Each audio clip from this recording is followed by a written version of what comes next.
नमस्कार, जय श्री श्याम, राधे राधे बेटा। आज की वीडियो में आपके 5 नंबर होंगे पक्के, यानी फर्स्ट चैप्टर का वो क्वेश्चंस जो इस बार एग्जाम में पूछा जाएगा। ये वाला क्वेश्चंस आपके एग्जाम में आएगा। बिना समय गवाए चलो स्टार्ट करते हैं अपना क्वेश्चन। दे रखा बेटा, प्रूव दैट 2 प्लस में √5। क्वेश्चंस यही रहेगा, चेहरे बदल जाएंगे पर क्वेश्चन बदलने वाला नहीं है। यहां पे 2 प्लस में √5 या माइनस में आ जाएगा इज एन इरेशनल नंबर, यानी कि सारे क्वेश्चंस करने का ट्रिक बिल्कुल सेम होगा, कॉन्सेप्ट बिल्कुल सेम होगा, स्टेटमेंट बिल्कुल सेम होगा। जिसके अंदर क्या क्या आ जाए, देखो वीडियो के आखिरी तक वो सभी क्वेश्चन मैं बता दूंगा जो इस बार एग्जाम में पूछा जाएगा। यानी कोई भी मैथमेटिकल ऑपरेशंस हो रहा हो, इस टाइप के क्वेश्चंस अगर आपके पास आ जाएं तो उनको करने का तरीका बिल्कुल क्या रहेगा, सेम रहने वाला है। यानी कि अगर एक रूट वाले नंबर के साथ, यानी एक इरेशनल नंबर के साथ कोई नंबर मल्टीप्लाई हो रहा हो, कोई नंबर प्लस हो रहा हो, कोई नंबर माइनस हो रहा हो, करने का तरीका बिल्कुल सेम रहने वाला है। चलो बेटा, क्या दे रखा है, प्रूव दैट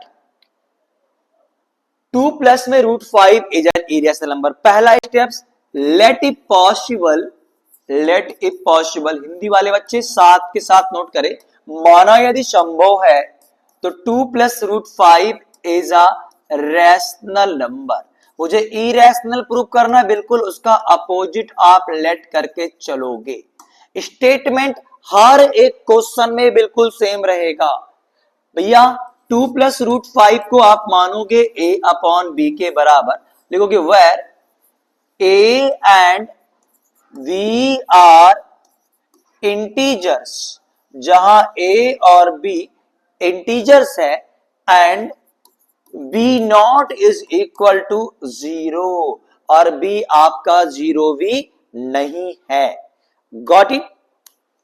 अब बेटा क्या करना कुछ नहीं है, आप यहां से जो भी ये प्लस या माइनस का होगा, यहां से रूट वाले की आप वैल्यू निकाल लोगे। तो अगर मैं √5 की वैल्यू निकालूंगा तो 2 यहां से हटाऊंगा और 2 इधर जाके क्या हो जाए बेटा, माइनस। तो a अपॉन बी माइनस का 2 और ले लेना बच्चा एलसीएम, अंडर √5 यहां पे आ जाएगा a माइनस का 2v अपॉन में b। Got it. अलोना because a and b are integers, क्योंकि a और b हमने क्या लेट किया था, इंटीजर्स, तो सो a minus 2b, a minus 2b is also an integers. ये भी बेटा आपका इंटीजर हो जाएगा। Got it.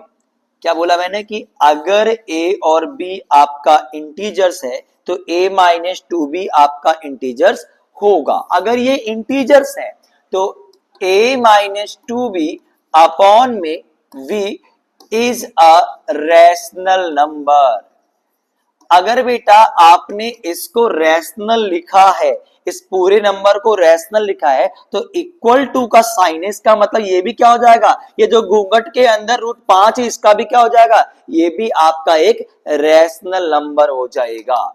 According to proved कि अगर दो चीजें इक्वल टू में लिखी गई हैं, अगर उसमें है, अगर ये रैशनल तो ये भी क्या हो जाएगा, रैशनल। फिर आप क्या लोगे, वी नो दैट, हम जानते हैं क्या बेटा, square roots of any prime number always irrational number. बेटा ये ध्यान रखो, आप जानते हो जितने भी प्राइम नंबर्स होंगे उनका स्क्वायर रूट क्या होगा, हमेशा के हमेशा एक इरेशनल नंबर ही होगा। प्राइम नंबर्स क्या, जो अपने अलावा, एक के अलावा और किसी से डिवाइड ना हो, या मैं ये बोलूं जिसके केवल और केवल 2 ही फैक्टर्स होते हैं, क्या, एक खुद और एक 1, इसके अलावा किसी नंबर से डिवाइड नहीं होगा, उसे बोलेंगे प्राइम नंबर्स। और अगर हम प्राइम नंबर का स्क्वायर रूट कर दे तो ऑलवेज क्या होता है, इरेशनल नंबर होता है। तो बेटा अब लिखेंगे but this Contra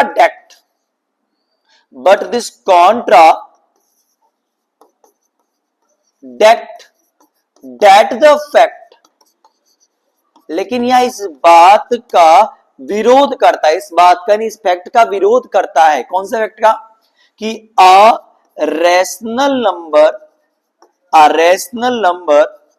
cannot be equal to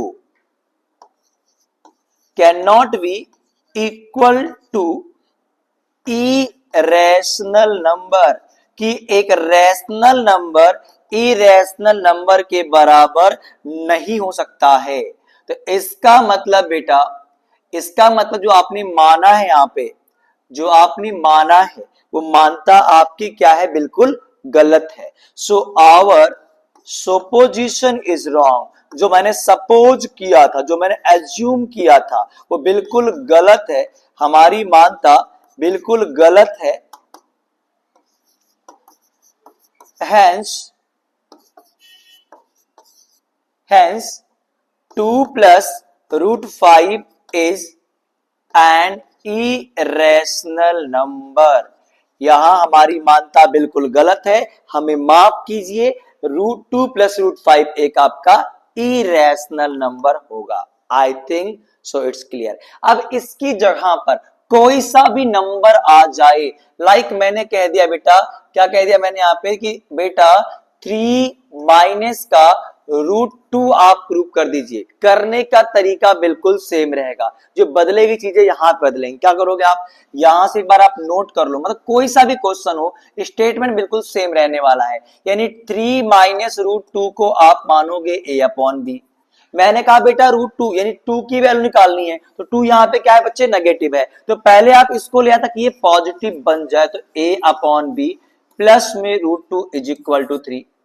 यहां से अगर √2 की वैल्यू निकालोगे तो √2 इज इक्वल टू आ जाएगा 3 माइनस a अपॉन बी, और एलसीएम लोगे तो बेटा आएगा 3b minus a upon b is equal to √2। फिर same statement, because a and b are integers, तो 3b माइनस में a इज ऑल्सो इंटीजर्स। अगर ये इंटीजर्स है तो ये पूरा का पूरा क्या हो जाएगा? आपका पूरा का पूरा क्या हो जाएगा? रैशनल। अगर ये रैशनल तो √2 भी क्या होगा? रैशनल। और आगे की बिल्कुल स्टेटमेंट क्या है? सेम रहने वाला है। तो कोई सा भी क्वेश्चन क्यों ना आ जाए, आपका अटेम्प्ट करने का तरीका ही बिल्कुल सेम रहेगा। यानी इस क्वेश्चन को अगर आपने अच्छे से कर लिया, ये 3 नंबर सीबीएसई के अंदर आपके पक्के हो गए, और 101% क्वेश्चंस एग्जाम में आता ही आता है। मिड टर्म का एग्जाम दोगे तो 5 नंबर पक्के हो गए, फाइनल टर्म में आपके 3 नंबर पक्के हैं, ये क्वेश्चंस आएगा। तो बेटा मिलते हैं नेक्स्ट वीडियो में एक नए क्वेश्चंस के साथ, जो आपके एग्जाम में पूछा जाने वाला क्वेश्चन है। यानी कि 5 से 7 मिनट के अंदर मैं आपके 5 नंबर से ज्यादा हम गारंटेड करवा देंगे एग्जाम के लिए। तो जाते जाते सिर्फ इतना ही। नए हो तो सब्सक्राइब कर दो बेटा, पुराने हो तो लाइक करके कमेंट करके शेयर करना मत भूले अपने दोस्तों को, क्लासमेट के ग्रुप्स पे। मिलते हैं नेक्स्ट वीडियो में, तब तक के लिए नमस्कार, जय श्री श्याम, राधे राधे।